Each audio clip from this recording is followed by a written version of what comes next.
துவங்குகிறேன்.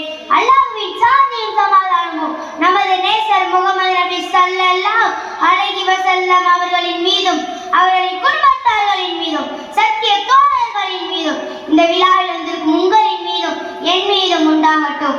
அன்பானவர்களே, உங்களிடம் தொழுகையின் முக்கியத்துவத்தை பற்றி பேச வந்துள்ளேன்.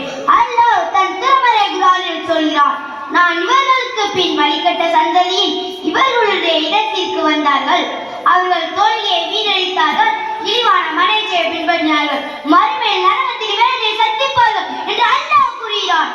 இந்த வசனத்தில் தொழுகையை வீணடிக்கும் ஒரு சமூகம் வந்தார்கள் என்று அல்லாஹ் கூறுகிறான்.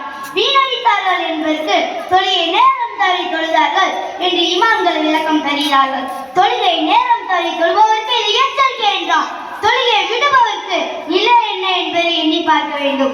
அன்பானவர்களே, தொழுகை இஸ்லாத்தின் மிக முக்கிய கடமை. இஸ்லாத்தின் 50 தூண்களில் ஒன்று.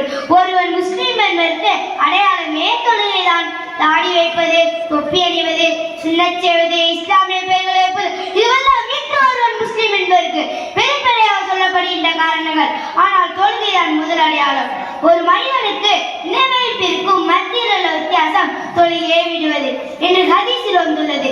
எனவேதான் அதிகப்படியான இமாம்கள் சட்ட ஒழுங்கில் தொழுகையை விட்டவனை காஃபிரின் மறுப்பாளர் என்று கூறுகிறார்கள். நபி ஸல்லல்லாஹு அலைஹி வஸல்லம் அவர்கள் மிகவும் அஞ்சிய இரு விஷயங்கள். ஒன்று, நயவஞ்சகர்கள் குர்ஆனை கற்றுக்கொண்டு மும்மினிகளிடம் தர்க்கம் செய்கிறார்கள். இரண்டாவது, தொழுகையை விட்டுவிடுகிறார்கள். அன்பானவர்களே, தொழுகை விடுவது நமக்கு மட்டுமல்ல, நம்மை சுற்றி இருப்பவர்களுக்கும் முசீபத்தை ஏற்படுத்தும். ஆக தொழுகை விஷயத்தில் கவனம் செலுத்த வேண்டும். வல்ல அல்லாஹ் எனக்கும் உங்களுக்கும் இருக்கும் காலமல்ல விடாமல் தொழுகும் பாக்கியத்தை தந்தருவானாக.